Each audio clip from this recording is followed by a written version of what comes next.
La semana pasada empezamos a ver las altas temperaturas, sí, de cómo las altas temperaturas eh, nos permiten conservar los alimentos y los distintos procesos que pasan eh, a través de las temperaturas, sí.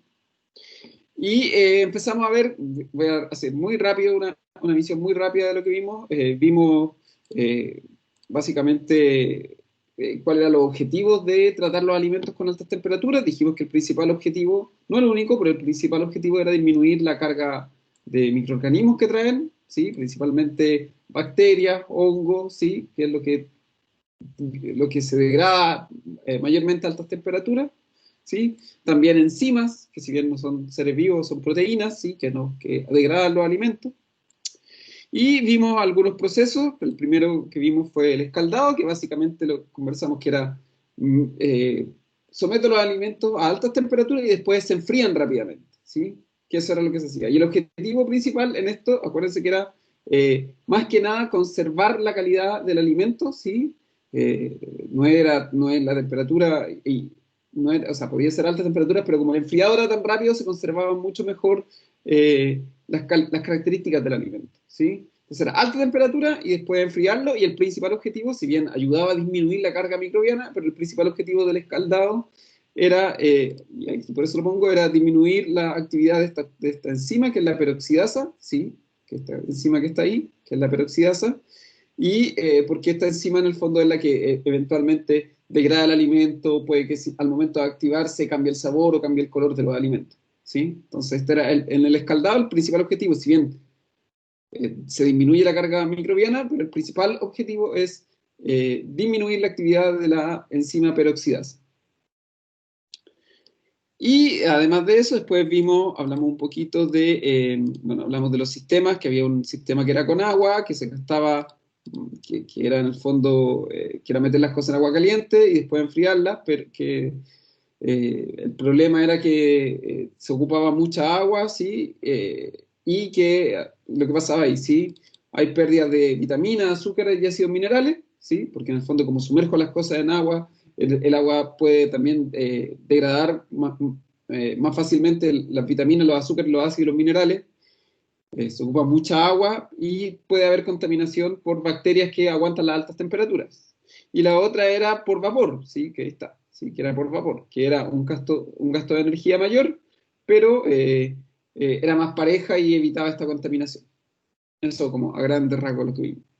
Y hablamos también de la pasteurización, ¿sí? La pasteurización, ahí está la pasteurización, pero un poquito, sí. Y dijimos que la diferencia era principalmente que las temperaturas el objetivo principal de esto era, principalmente aquí sí, el principal objetivo era, eh, eh, sí era la disminución eh, perdón, la disminución de la carga microbiana, ¿sí? En este caso sí era así, la disminución de la carga microbiana. Y básicamente que podía haber una pasteurización por placas, que era un sistema donde yo podía pasteurizar quizás alimentos más sólidos, por ejemplo, o que tuvieran una viscosidad. Esto quiere decir la viscosidad, por ejemplo, un alimento muy viscoso, se quiere decir que puede a alta temperatura o puede moverse fácilmente. Un alimento líquido viscoso, por ejemplo, sería muy viscoso, sería la leche. Los alimentos líquidos en general serían muy viscosos. Baja viscosidad a lo mejor sería, para que se den una idea, una jalea, quizás no es tan viscosa, o una salsa de tomate, quizás cuando son muy, muy sólidas las salsas de tomate tampoco es tan viscosa, ¿sí? Eso se refiere a la viscosidad, es como, no es la solidez, porque se refiere a que si es fácil que fluya o no el líquido, ¿sí? A eso se refiere la viscosidad. Y la tubular, que es la más usada para los líquidos, ¿sí? De hecho, fíjense, el mismo aparato me dice que es más usada para los líquidos, ahí se ve, ¿sí? Y básicamente la gran gracia es que, bueno, si bien la de placa, lo vimos, era más eficiente la transmisión de calor, pero como no me sirve tanto o sea, no es tan buena en el sentido de que para los líquidos, ¿sí? Porque en el fondo son placas, ¿sí? Se prefería la tubular porque me permite, como son tubos, me permite poner este tipo de máquina pasteurizadora en un sistema donde pueda ir fluyendo el líquido. Por ejemplo, la leche, ¿sí? Generalmente son estos que se usan para la leche. Hoy disculpen, chicos, que me equivoqué de presentación. Aquí va la real. Sí, dice, ¿sí? Entonces, ¿sí? Hoy día vamos a ver los otros sistemas. Está la pasteurización. Dijimos que habían dos sistemas de pasteurización, ¿sí? Uno de baja temperatura, baja, hablamos de relativamente baja, ¿sí? Por alto tiempo, o sea, por ejemplo, en leche son 63 grados Celsius por 30 minutos, o bien alta temperatura por corto tiempo, aquí el ejemplo de la leche, 72 grados Celsius por 20 segundos, ¿sí? Es como un golpe de temperatura, ¿sí? Alta.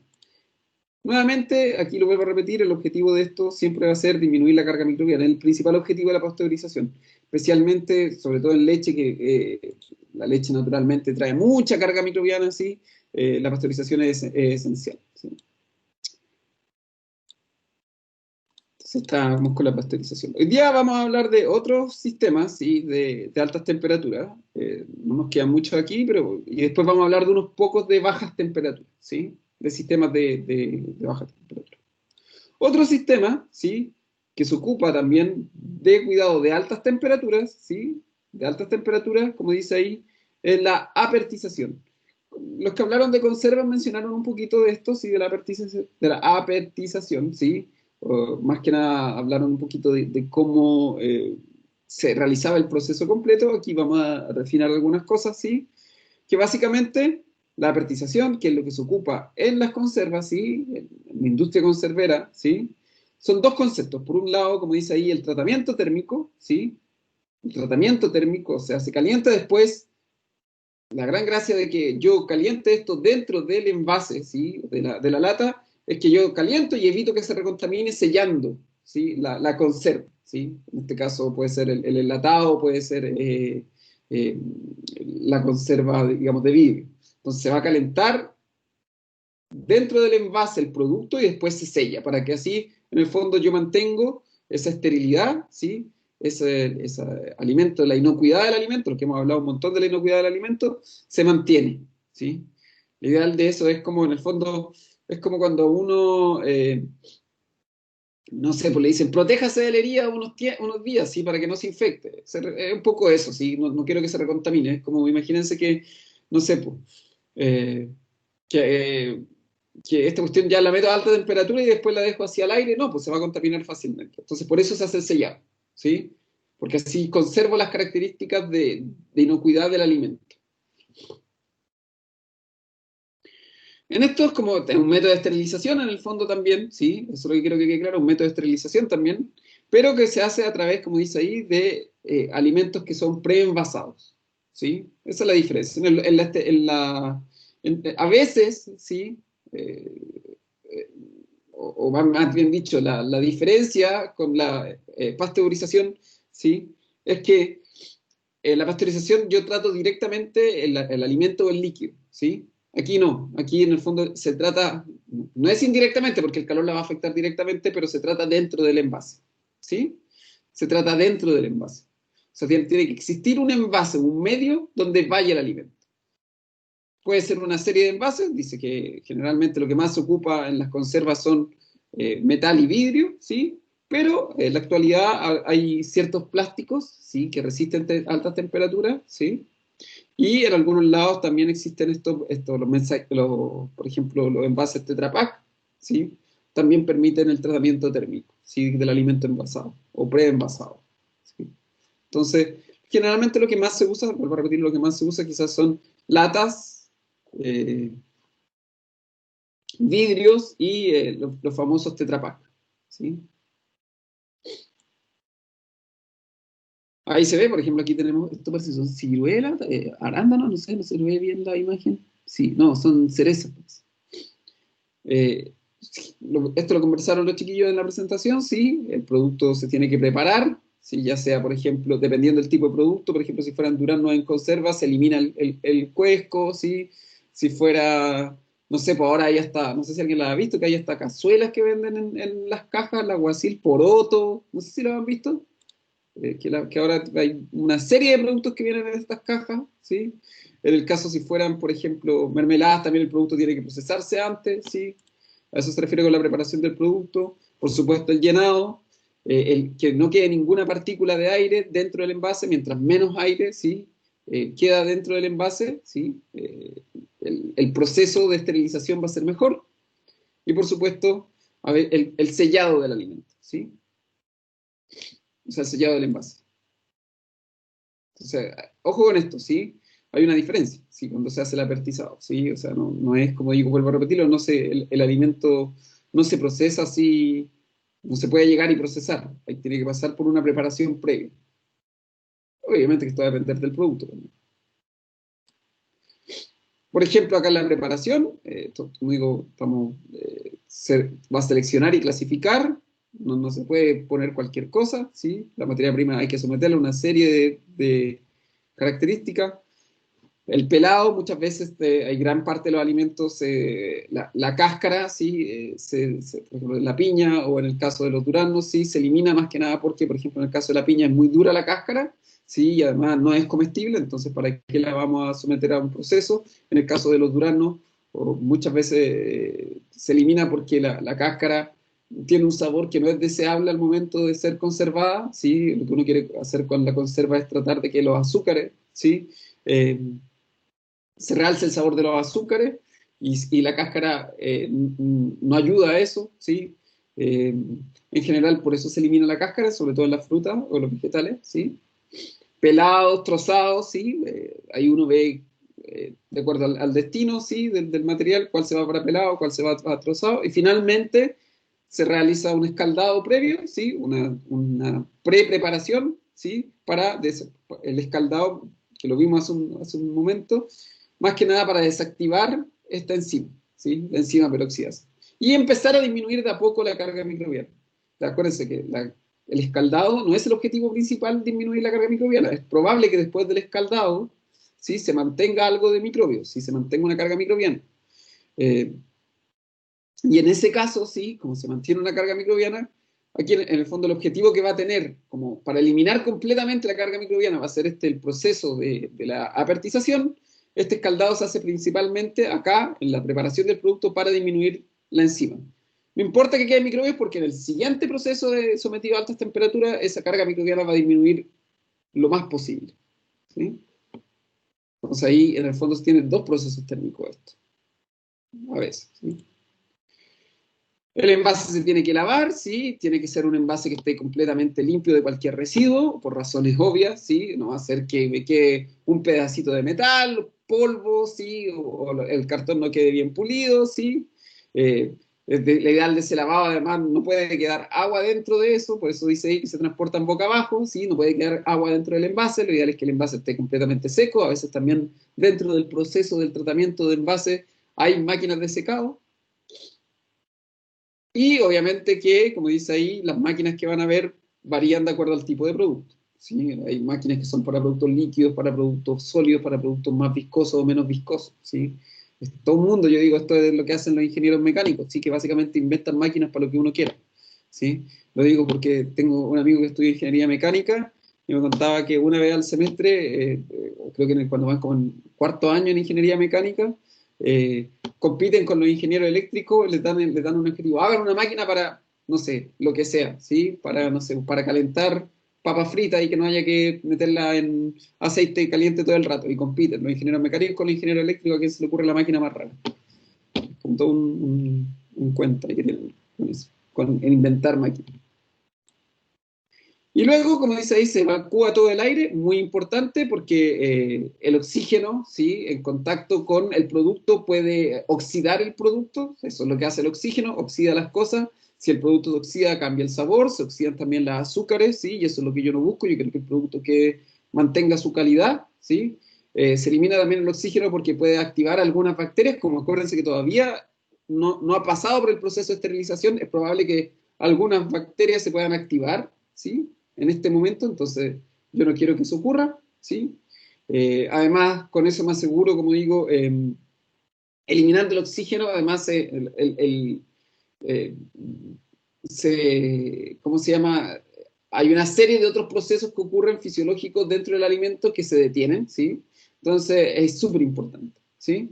Además, como dice ahí, ¿sí? Es importante eliminar cualquier contenido de aire porque al momento de someter el aire a altas temperaturas, ¿sí? El aire se expande. Imagínense si no elimino completamente el aire dentro de una lata y empiezo a calentar, ese aire se va a expandir y la lata va a estallar, ¿sí? Es lo que pasa a veces cuando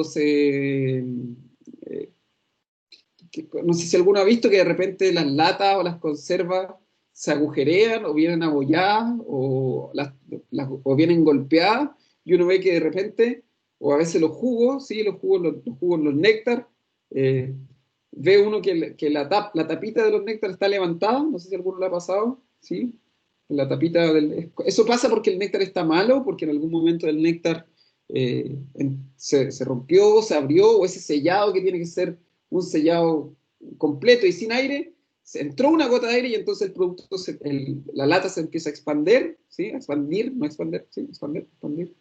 En el caso de las botellas de jugo Watts, como entró aire, ese botoncito que tienen las botellas de néctar se levanta, ¿sí?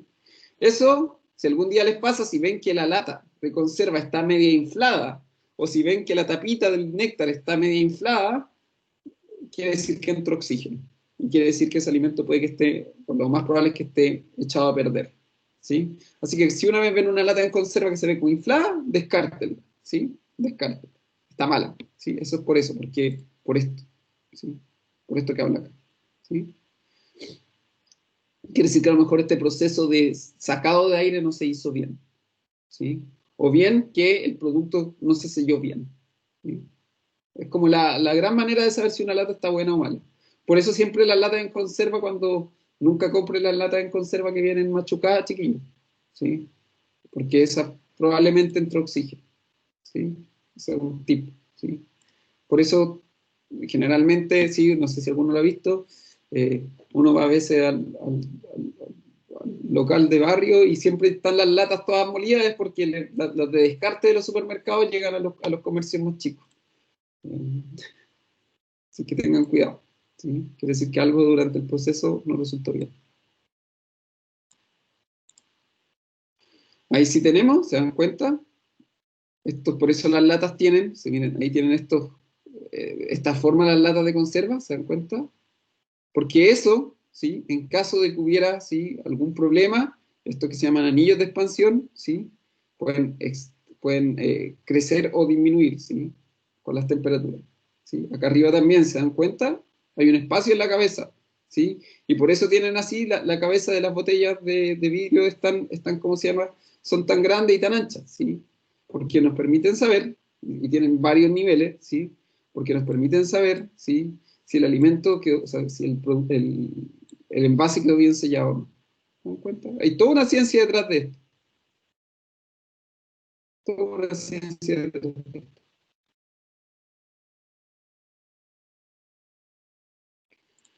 Ahí están las máquinas selladoras, ¿sí? Hay distintos tipos de máquinas selladoras. Como dice ahí, lo más importante es que sea bien hermético, que quede bien cerrado, que el almacenamiento dure lo más posible. Una conserva bien sellada puede durar años, ¿sí? Guardada, ¿sí? Años, años, años guardada. De eso se alimentaban en la guerra, ¿sí? Durante la guerra y la hambruna y todo eso. Ahí están las máquinas selladoras y todo un mundo de máquinas selladoras. Ahí está a la izquierda una más clásica, ¿sí? La mermelada a veces a lo mejor si alguno ha visto que las personas que hacen mermelada artesanales tienen una máquina como la de la izquierda, pero acá a la derecha ya es una cuestión mega profesional. Y posteriormente que se sella, ahí sí, se puede esterilizar, ¿sí? Recién viene el proceso de esterilización. O sea, todo lo que hablamos previamente es preparar el producto para esto, para la esterilización. ¿Qué se hace? ¿Sí? En un autoclave. Si alguno tiene tatuaje o piercing, o alguno o alguna tiene tatuaje o piercing, y se lo hizo en un lugar relativamente limpio, habrá visto que tienen autoclaves ahí, que son estas como, literalmente el autoclave lo que es una olla a presión, ¿sí? Eso es el autoclave, una olla a presión, en este caso es una olla a presión industrial gigante, ¿sí? Porque estamos en una agroindustria. Pero el autoclave es eso, ¿sí? Es una olla a presión gigante. Yo meto allá adentro, ¿sí? Las latas o los envases de vidrio se meten acá adentro. Mira, estos son industriales, son gigantes, ¿eh? Y como dice ahí, la gran gracia del autoclave, ¿sí? Es que me esteriliza todo, ¿sí? A alta temperatura, ¿sí? A una presión determinada, vapor de agua. Básicamente, igual que no haya presión, es una alta temperatura, sellado completamente, con un poco de agua, y ese vapor a alta temperatura y a una presión determinada me va a esterilizar el producto completamente. Por eso se ocupa, algunos a lo mejor, y como digo, a ver, voy a ver si voy a mostrarles los autoclaves de los tatuajes, ¿sí? De la maquinaria de tatuajes, son unos chiquititos que tienen. Voy a mostrárselo a ver si hay alguno. Acá hay uno. A lo mejor alguno lo ha visto. Se ocupan también en los centros médicos, bastante se ocupan estos, ¿sí? Cuando toman muestras, pero estos son los autoclaves que uno ve generalmente cuando se van a tatuar o se van a poner piercing, uno ve esto, algo así, ¿sí? Que parece como una, ¿cómo se llama? Como una caja fuerte. ¿Se dan cuenta? Ahí tengo las bandejas, ahí se meten las agujas, ¿sí? A veces los mismos piercing se meten allá adentro, ¿sí? Se mete todo ahí, no sé si alguno tiene, o alguna tiene piercing o tatuaje. Se meten ahí todos los productos, los de metal, y algunos, hay ciertos vidrios también que se pueden meter acá. Se cierra, se dice en cuánto tiempo, se le fija la temperatura, se le fija la presión y se cierra. Más o menos sirve para esterilizar material médico también, ¿sí? Y esto es el autoclave, ¿sí? Imagínense esto, ¿sí? Que es chiquitito, que este no debe medir, este debe ser del porte quizás de un microondas, pero imagínense esto para el tamaño de que tiene que ser para una cuestión industrial que procese kilos y kilos de mermelada o kilos y kilos de lata en conserva, ¿sí? Es una cuestión gigante, es un monstruo, ¿sí? Es un monstruo. Hay que hacer una imagen, obviamente que no se ve la escala, pero imagínense que esto es una parte nomás, ¿sí? De todo el proceso industrial que hay en estos lugares. Es un monstruo, ¿sí? Una cuestión gigante.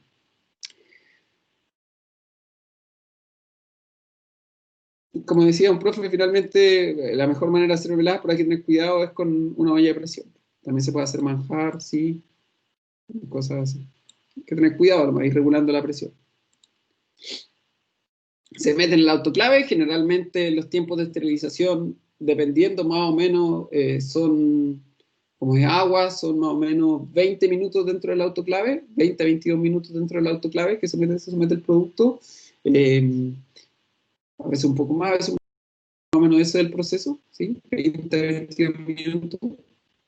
Que, que, como digo, vuelvo a repetir, es una temperatura muy, muy alta, muy altas presiones, ¿sí? Así se asegura que se elimina todo. Y después viene un enfriado, ¿sí? Como dice, el enfriado, ¿sí? A veces el mismo autoclave tiene todo un proceso que permite enfriar estas latas, porque obviamente que no, porque después de esto, el proceso te tiene que ser continuo, entonces tiene que enfriarse, ¿sí? Una vez que el producto ya esté sellado y todo esterilizado, tiene que enfriarse para poder hacer la manipulación, el almacenamiento y el etiquetado, ¿sí? O sea, hay un proceso intermedio de almacenamiento donde se revé la calidad del producto, ¿sí? Que es más o menos de 2 semanas, ¿sí? Para saber que esté todo bien, que el producto se esterilizó de manera correcta, ¿sí? Y finalmente va a venir el etiquetado.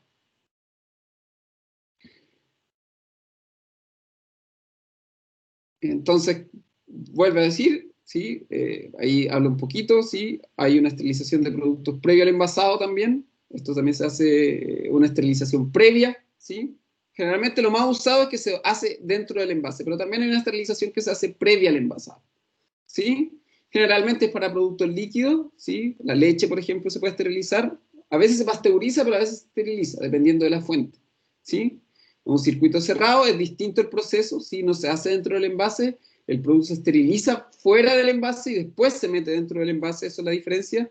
En lo que estábamos hablando hasta el momento, la esterilización se hace dentro del producto, pero aquí el producto se esteriliza fuera y después se mete en un envase estéril, esa es la diferencia. O sea, tengo un tratamiento térmico primero y después el envasado. En el otro, envasaba y una vez que el producto estaba envasado, hago el tratamiento térmico, ¿sí? Cambia el orden, cambia el orden. Como dice ahí, principalmente se ocupa en productos líquidos, en lo que más se usa, ¿sí? Productos líquidos, ¿sí? Que eso es lo que es más fácil esterilizar. ¿Sí? No es lo mismo que la pasteurización, fíjense. La pasteurización eran temperaturas no tan altas, ¿sí? De 63 a 72 grados por un poco periodo de tiempo. En este las temperaturas de esterilización son súper altas. Miren las temperaturas acá. Son casi el doble de la pasteurización. 135 a 150 grados Celsius por 4 a 15 segundos. Son temperaturas mucho más altas que la de la pasteurización, casi el doble de la pasteurización, y el tiempo en el que están sometidos a esas temperaturas, ¿sí? Como se ve ahí, es mucho más corto, ¿sí? Entonces hay una gran diferencia. Esterilización y pasteurización, ¿sí? Pasteurización, el tiempo un poco más, las temperaturas no son tan altas, ¿sí? O sea, eso era pasteurización, perdón. Y esterilización, temperaturas que son casi el doble de la pasteurización, 135 a 150 grados, y el tiempo son segundos, ¿sí? Segundos. Ultra, la H es alta en inglés, que es high, y temperaturas. Ultra alta temperatura, ¿sí? Fíjense que es una, ¿sí? Ultra alta temperatura, ¿sí?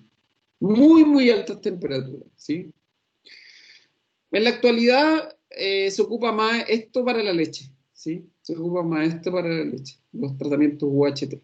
A veces uno va a ver que la leche dice tratamiento UHT en la caja, o a veces, en el caso de la pasteurización, voy a volver atrás un poquito, en el caso de la pasteurización, dependiendo de las cajas de leche, dependiendo del lugar, uno va a ver que la leche de repente dice HTST. Esa es la diferencia, ¿sí? Generalmente en la actualidad, ¿sí? Uno ve más que la leche está sometida a ultra altas temperaturas, ¿sí? A UHT, generalmente es lo que uno ve. En ambos casos, sí, la carga microbiana igual disminuye, igual desaparece. No es que uno sea mejor que el otro, ¿eh?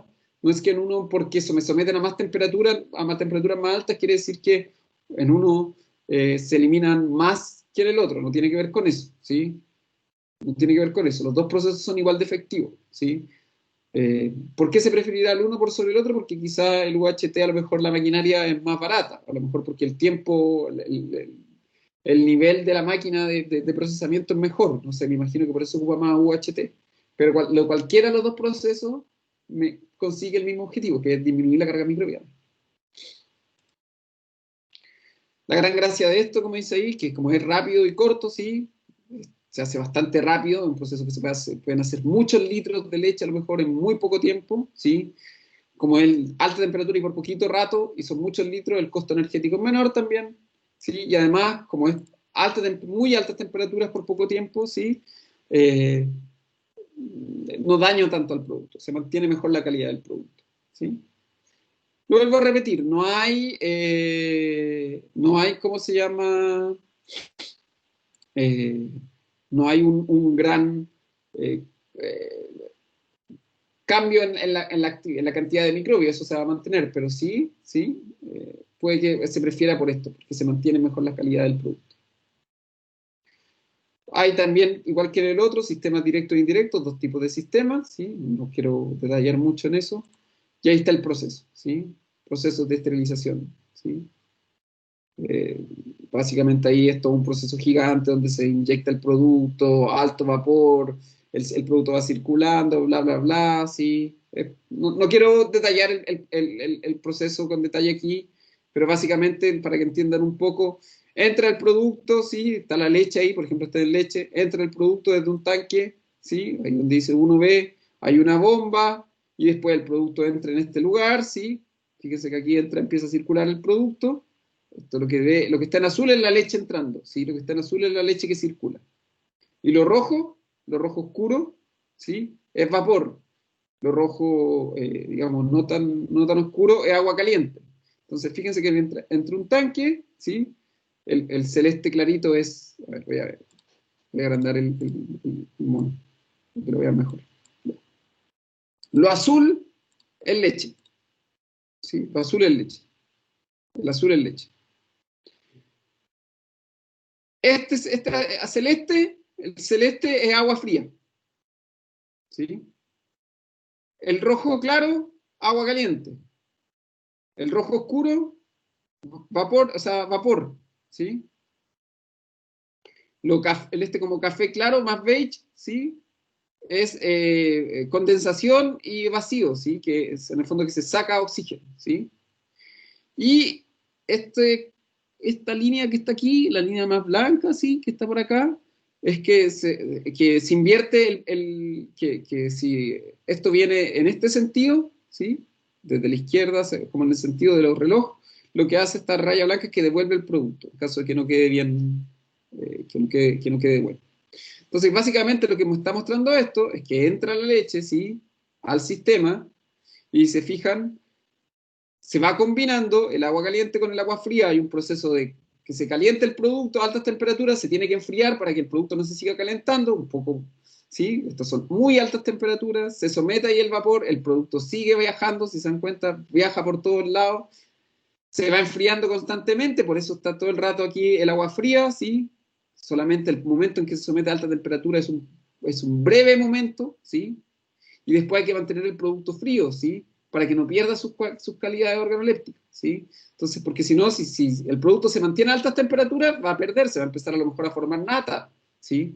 O se va a empezar o va a empezar a hervir. Yo no quiero que hierva. Esto no es como hervir, lo dije, son de 4 a 15 segundos, ¿sí? A muy altas temperaturas. El producto está así, es como un golpe gigantesco de calor, ¿sí? Y después hay que enfriarlo porque si no el producto puede hervir y yo no quiero que el producto hierva. Entonces, por eso uno ve que el agua fría está en todo el proceso. Se dan cuenta, en la mitad del proceso siempre hay agua fría porque es necesario mantener el producto enfriándose, ¿sí?, mientras va circulando. Se elimina un poco del vapor que se genera, se elimina un poco del oxígeno que se genera, se elimina y vuelve el producto, viaja por todos lados, ¿sí? Y aquí es el tanque donde se guarda. Este es el tanque de guardado, donde termina la leche ya lista para su envasado. Aquí. Parte aquí, ¿sí? Se traslada la leche, altas temperaturas, enfriamiento, se elimina el oxígeno y el vapor que se pudo haber formado, la leche sigue circulando, todo esto son procesos de homogenización, los procesos que alguna vez hablamos de la leche, hasta que termina aquí en el tanque, ¿sí? En el tanque. Que son los que a veces uno ve, ¿sí? Los tanques de leche. Uy.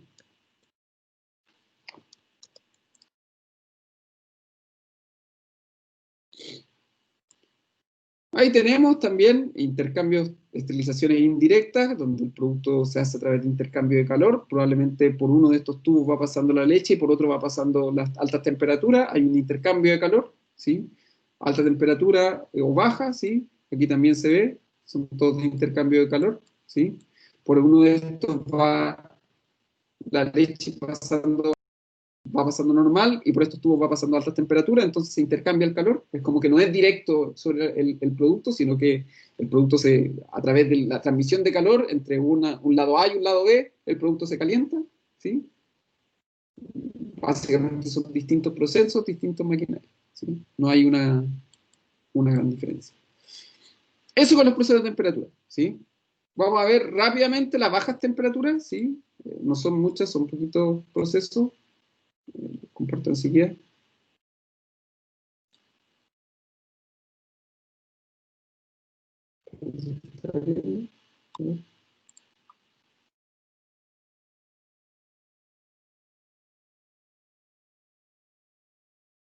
Ya voy, un segundo. A ver, ¿compartió? No, pero un segundo. Sí, parece que no se compartió. Entonces va a haber bajas temperaturas. Sí, disculpen, chiquillo. Ahí está. Es cortito esto, ¿eh? Es cortito lo de las bajas temperaturas. Porque que ya hablamos de eso. Aquí está la ventana compartida.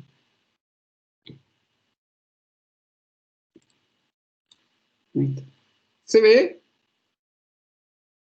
las bajas temperaturas, chiquillo? ¿Se ve? Sí, profe. Ya, gracias. Profe, sí se ve. Ya, no estaba seguro. Entonces, lo que hemos visto hasta el momento fueron altas temperaturas. Básicamente hablamos que era escaldado, sí, pasteurización, eh, esterilización con envase, que eso se llama apertización, y esterilización sin envase, ¿sí? Esos son los 4 procesos de altas temperaturas, ¿sí? Escaldado, pasteurización, apertización, que es esterilización dentro del envase, ¿sí? Y el otro es la esterilización sin envase, que básicamente el producto se esteriliza fuera y después se envase, ¿sí? Que es lo que se ocupa principalmente en la leche, ¿sí? En el otro, en la apertización, es lo que se ocupa principalmente para conserva. Vamos a ver bajas temperaturas, ¿sí? Básicamente, el objetivo de las bajas temperaturas es distinto al objetivo de las altas temperaturas. Obviamente son procesos que son absolutamente opuestos, ¿sí? donde lo que se hace, ¿sí? Es que el producto se detiene, es como que el producto se detiene en el tiempo, ¿sí? Yo disminuyo la temperatura del producto, ¿sí? A tal punto que todos los procesos que ocurren de degradación, ¿sí? Y de crecimiento microbiano se detienen, ¿sí? Eso es lo que se hace con las bajas temperaturas, ¿sí? Los, las bacterias pueden activarse por o sea, se pueden desactivar, perdón, desactivar por altas temperaturas, muy, muy altas temperaturas, o por lo contrario, cuando las temperaturas son muy, muy bajas, ¿sí? Entonces ahí está, es un poco el, como el, la diferencia entre uno y el otro, ¿sí? Es como, ¿por qué apuestas tú? ¿Por quemarlo esto o por enfriarlo y congelarlo? ¿Sí? Ahí se ve, por ejemplo, ¿sí? Cómo se conservan algunas cosas a bajas temperaturas. Miremos ahí, el pedacito de mamut ahí congelado a bajas temperaturas, ¿se dan cuenta? Está bien conservado.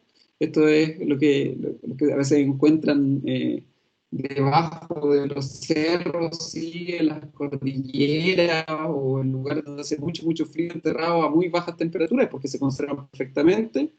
El miedo que hay ahora con con que se derritan los polos, ¿sí? Porque dicen que el gran susto que tienen con el calentamiento global y que se empieza a derretir de a poco las capas de hielo de la Antártica y del Ártico, es que puede que hayan microbios y bacterias que estaban desactivados debajo de esa capa de hielo y que se empiecen a activar. Y que puede que hayan estado congelados debajo del hielo hace 2.000 millones de años y que ahora que se están descongelando, o no sé, o 1.000 millones de años, ¿sí? Y que ahora que se están descongelando no exista cura para ellos. Es el gran miedo que hay con el descongelamiento, ¿sí?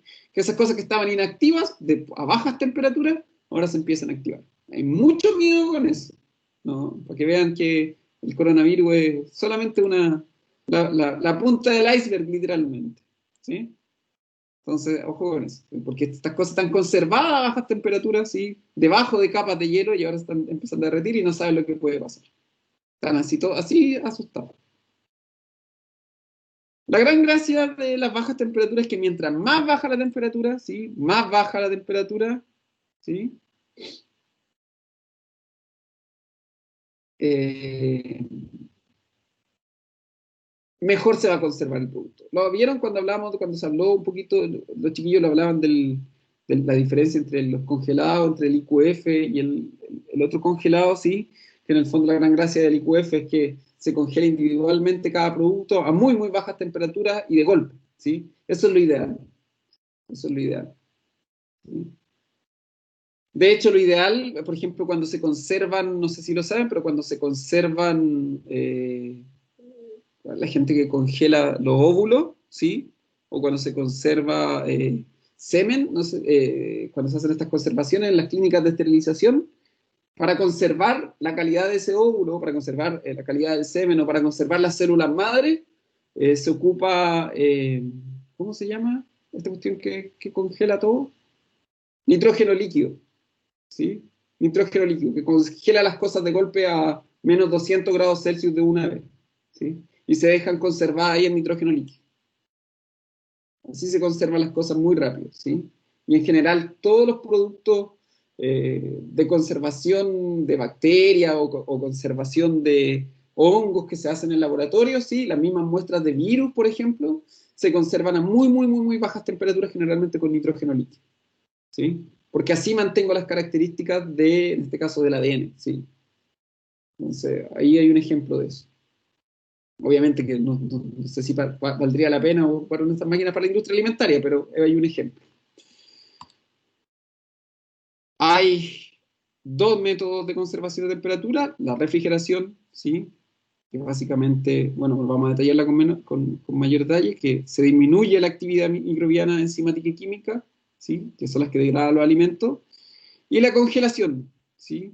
En esto se disminuye, ojo con eso, disminuye. Puede que siga ocurriendo, ¿sí? Pero mucho más lento. En la congelación, la actividad se detiene, se inhibe, ¿sí? Diferencia. Refrigeración, se disminuye la velocidad. Ustedes han visto, las cosas en el refrigerador se demoran en echarse a perder, pero se echan a perder igual, solo que más lento que al aire libre, ¿sí? Mientras cuando están congeladas duran más. ¿Por qué? Porque se detienen los procesos de degradación, ¿sí? Mientras más baja la temperatura, ese proceso va a ser en la congelación, va a desaparecer más, ¿sí? Y además disminuye la actividad del agua. Ya vamos a hablar de esto de la actividad del agua. Como dice ahí, hay una cosa que es importante, que estos métodos sí no... Lo que decíamos recién, o sea, hay procesos que no se detienen por completo, ¿sí? No desaparecen los microbios, ¿sí? En el fondo, algo puede estar congelado mucho tiempo, lo que decíamos recién, ¿sí? Se inhibe, esa bacteria se queda así, inerte, sin actuar, ¿sí? Eso es lo que decíamos, ¿sí? Pero se pueden volver a reactivar. Por eso dice, no se estabiliza, no es que desaparece, no es que elimine la actividad enzimática, no es que elimine la cantidad de microbios, sino que las dejo ahí tranquilas, pueden seguir ocurriendo, ¿sí? Pueden seguir ocurriendo, ¿sí? Por eso, si se pierde, lo que se ve acá, si se pierde la cadena de frío, la famosa cadena de frío, esa actividad microbiana sigue, ¿sí? Por ejemplo, si yo pesco, no sé si han visto ustedes los documentales de pesca, si yo tomo ese pescado y no lo enfrío inmediatamente, ¿sí? Y después no lo almaceno rápidamente y en el momento de transporte no lo transporto en un camión que tenga las temperaturas adecuadas y en el punto de venta no se mantiene esa red de frío, la actividad microbiana se puede volver a activar en cualquiera de esos momentos, ¿sí? Eso es la famosa que se habla, mantener la cadena de frío es por eso, ¿sí? Porque aquí no desaparece, ¿sí? No desaparece, lo vuelvo a insistir, los microbios, se detiene o avanza lento, ¿sí? Y si en algún momento se pierde esa cadena de frío, se activa. Entonces hay que tener cuidado, ¿sí? Como dice ahí, el efecto del frío sigue mientras se mantenga, lo voy a poner aquí en negrita, ¿sí? Tiene que mantenerse la temperatura, ¿sí? Y ahí habla nuevamente la cadena de frío, lo que explicaba recién. La cadena de frío, chiquillos, es fundamental, ¿sí? Es fundamental. El gran problema, no sé si alguno o alguna ha trabajado de reponedor o de reponedora, no sé si alguno le ha tocado, punto, no sé si alguno o conoce a alguien que haya trabajado de reponedor o reponedora. Sí, sí, sí. ¿Sí? ¿Alguien más? ¿Sí? Yo he conocido gente que trabaja de reponedor y de reponedora. Eh, y, por ejemplo, uy, ¿cómo se puso lento? Me contaba que, uy, se puso lento, ahora sí. Me contaba que los reponedores, sobre todo los de yogur y de productos congelados, siempre andan peleando con la gente del supermercado. Porque donde se guardan los yogures, ¿sí? Y donde se guardan los congelados, eso debería estar, sobre todo los congelados, debería estar a menos 10, menos 12, ¿sí? Los congelados, donde están los helados y todo eso, deberían estar a menos 10, menos 12, ¿sí? En todo caso, temperaturas bajo cero. Y muchas veces, donde están los congelados, las verduras congeladas, van a verlo y están a 1 grado o a 0 grados, ¿sí? Cuando deberían estar a temperaturas bajo cero.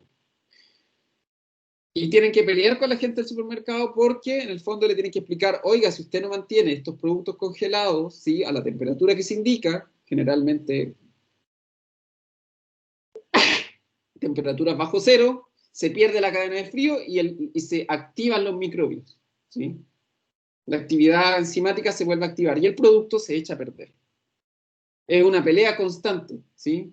Y cuando les preguntan por qué no lo hacen, dicen porque gastan mucha luz, pero están perdiendo alimentos. O sea, después esos yogures que deberían estar sometidos a, no sé, porque uno ve, dice las temperaturas a las que deberían estar y no están. Es una pelea constante. Los de las carnes, la misma cuestión. Pelea constante porque mantengan las temperaturas bajas. Porque si no, lo que dice ahí, se pierde la cadena de frío. Y si se pierde la cadena de frío, se activan los microbios, se activan las enzimas, se activa el producto de nuevo. Así que si ustedes un día van al supermercado y ven que las cosas congeladas no están a menos, deberían ser a 5 grados bajo cero por lo menos, aleguen, ¿sí? Porque están comiéndose un alimento que probablemente está activado, ¿sí? Profe, Dime. yo una vez fui a un supermercado en Santa Isabel y Le faltaba hasta el vidrio a la máquina que tenía congelado. Así es. Son bien responsables. Por eso también, chiquillos, un poco para que tomen conciencia. Si sacan un helado o la carne, dejen cerradas las cosas, ¿sí? Porque si no se pierde la carne de frío. A veces yo sé que uno anda apurado, pero yo siempre me preocupo de eso porque en el fondo uno no puede pensar solamente en uno, hay que pensar en que a lo mejor viene una persona y es para comprarle a su guagua y después la guagua se enferma, ¿sí? Entonces, ojo con eso, chiquillos, ¿sí? Bastante es bastante complicado, ¿sí? Y uno tiene que ser bastante, si les toca trabajar en eso, preocúpense, chiquillos, de eso, que se mantenga la cadena de frío. Porque de verdad, es súper importante.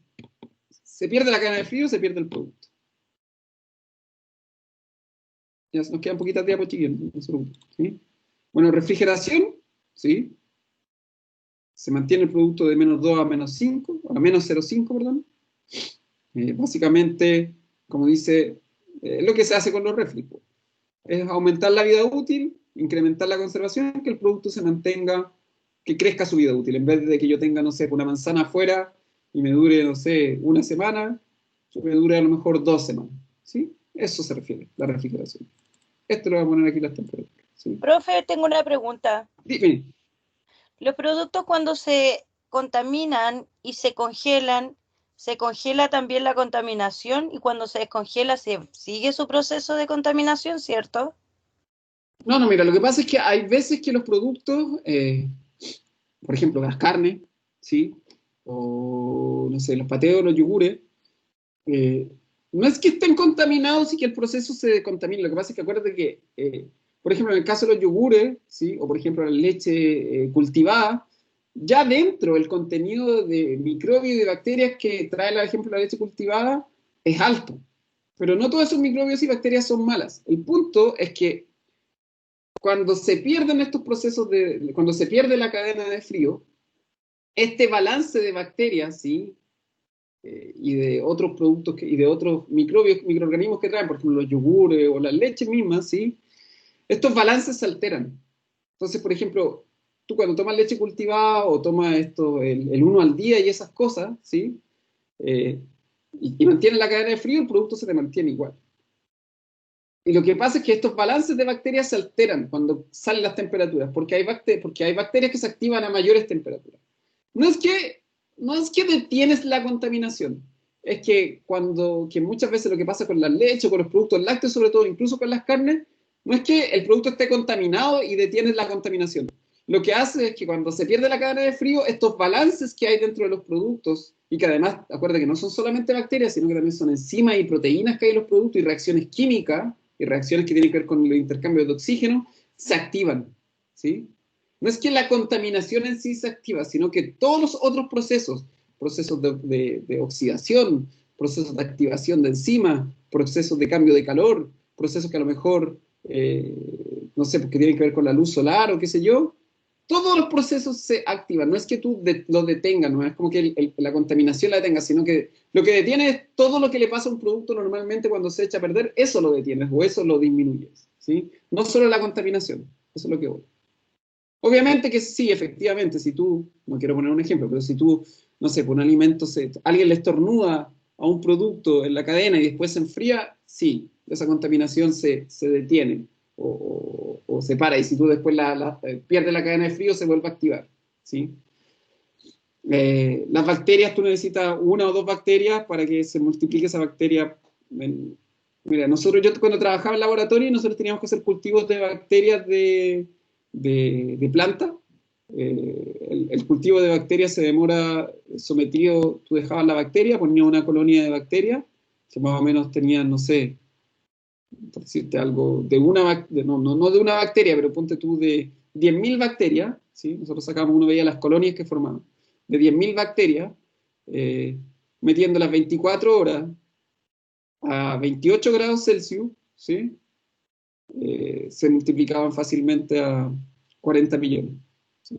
Porque te cae una idea. 10.000 bacterias en 24 horas se multiplican a 40 millones fácilmente, a 28 grados. Entonces, claro, lo que hace el frío es que esa temperatura que eso no se dispare, que eso no me llegue a esos niveles que te puedan afectar la salud humana. Entonces, tu pregunta básicamente, Natalia, perdón que me di la vuelta, es un sí, se detiene la contaminación, se para, pero el punto es, ¿cuánto tiempo necesita después para reactivarse? ¿Sí? El producto, o la contaminación, o los procesos que pasan. ¿Sí? Y ahí es lo que uno tiene que jugar. ¿Sí? ¿Qué alimentos se ocupan principalmente en refrigeración? ¿Sí? Tejidos vegetales y animales, ¿sí? Eso es lo que guardamos en el refri. ¿Sí? Son los grupos de alimentos que se ocupan más para la refrigeración. ¿Sí? Todo lo que uno guarda en el refri.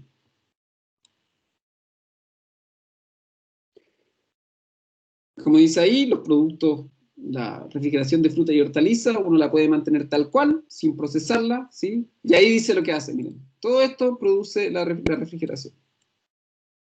Disminuye la capacidad, de esto es la refrigeración, de respiración. Pérdidas de peso, porque el producto transpira agua, disminuye. Producción de etileno, que hace que el producto madure o sobremadure. Si uno guarda una palta en el refri, no va a madurar nunca. Si uno guarda una chirimoya en el refri, se demora años en madurar. Si uno guarda limón en el refri, nunca agarran color, ¿sí? Para que sepa. ¿Sí? Y también disminuye, no es que desaparecen, disminuye, ¿sí? El desarrollo de los microorganismos, ¿sí? Hay ciertas limitaciones, ¿sí? Cuando yo guardo fruta y hortaliza, ¿sí? Que si yo llego a menos de 0 grados, ¿sí? Si me paso a menos 4, menos 5, se me rompe si congela demasiado la hortaliza, después la hortaliza se echa a perder, o lo que hablaban los chiquillos, de los cristales, ¿sí? Se forman cristales de hielo, se congela el producto, paso de refrigerarlo, lo paso a congelar, se forman estos cristales que finalmente me rompen el producto y el producto queda como pastoso. Y hay daños que pueden aparecer a bajas temperaturas. ¿Sí? Eso pasa con el zapallo. Sí, harto. Con el zapallo, a veces también cuando uno guarda, por ejemplo, la otra vez que yo pedí mucha acelga o espinaca de repente, también pasa, si uno la congela. El otro día tuve que congelar porque tenía mucha y después no daban ganas de comérsela porque estaba toda la cuestión pastosa y daba cosita, que como una consistencia que nadie se la quería comer, así que la botamos. Profe, es como que se cocinara con frío. Eso mismo, eso mismo. Sí, es por lo que hablaban los chiquillos, porque el cristal que se forma es un cristal que no es un cristal redondo, es un cristal que es irregular y rompe las paredes celulares. ¿Sí? Creo que lo habló Rodrigo, sí, el grupo de Rodrigo, ¿no? De los productos congelados. Ellos lo hablaron. Sí, profe. ¿Sí? Entonces, queda la escoba. Carne, sí, básicamente lo que se busca con la carne, cuando uno congela carne, o sea, refrigera carne, sí, las velocidades de reacciones del deterioro, sí, que no se deteriore tanto, carne al aire libre se deteriora inmediatamente, se producen procesos que no son recomendables porque la carne empieza a perder sus calidades, ¿sí? Como dice ahí, hay un proceso de maduración de la carne. De hecho, hay procesos que se ocupan dentro de la cocina que implican la refrigeración, con sales y cosas así, pero eso es porque yo busco un objetivo de madurar la carne, pero normalmente lo que yo quiero, no quiero que la carne madure y se me pudra, ¿sí? El problema de eso también cuando uno refrigera, como dice ahí, pérdida de peso, la carne pierde características de peso, ¿sí? Y hay cierta deshidratación. ¿Sí? A veces también si uno guarda, por ejemplo, mucho rato la carne en el refri arriba, la carne no es que quede mala, no pierde sabor, pero sí es como que se adelgaza un poco, porque pierde mucha agua. Ya estamos terminando, chicos. Refrigeración, sí, es fácil, sí. Hay una refrigeración por aire, básicamente, que es lo que se ocupa en los supermercados. Miren, es muy parecido a lo que se ocupa en los supermercados. Ahí se ve, no sé si lo alcanzan a ver, es la maquinaria del supermercado de refrigeración. ¿Se dan cuenta? Circula el aire, y es aire frío que circula constantemente. Es lo del supermercado, ¿sí? Es una vitrina, si se dan cuenta. Es como, incluso en las carnicerías se ocupa esto, ¿sí? Que es una circulación de aire frío constante. ¿sí? Es la refrigeración por aire frío. Esa es como la más usada. Es sencilla, no daña el producto, es higiénica porque ese aire se va renovando y pasa por filtro. No es una que es constante y es bajo, o sea, no tiene mayores problemas, ¿sí? Lo que sí es que gasta bastante energía porque tengo que tenerlo prendido todo el día, ¿sí? Ahí se la velocidad. También esto ocurre en las cámaras de prefrío en la agricultura. Alguno a lo mejor que ha trabajado ha oído hablar de la cámara de prefrío, ¿sí? Que básicamente antes de meterse ¿cómo se llama? En los containers de frío de guardado para irse de viaje pasan por la cámara de prefrío, donde se disminuye un poquito la temperatura y cosa que el shock del refrigerado al enfriado no sea tan grande, ¿sí? Entonces ahí están las temperaturas, ¿sí? Hay diferencia entre la una y la otra y son súper útiles, lo que más se usa quizá, tanto en la agricultura como en la carne, ¿sí? Y hay también el famoso hidrocooling, que básicamente también esto se ocupa mucho en la agricultura, que se tira agua fría, ¿sí? Como un chorro de agua fría, así como lo otro era un chorro de agua caliente, aquí un chorro de agua fría, ¿sí?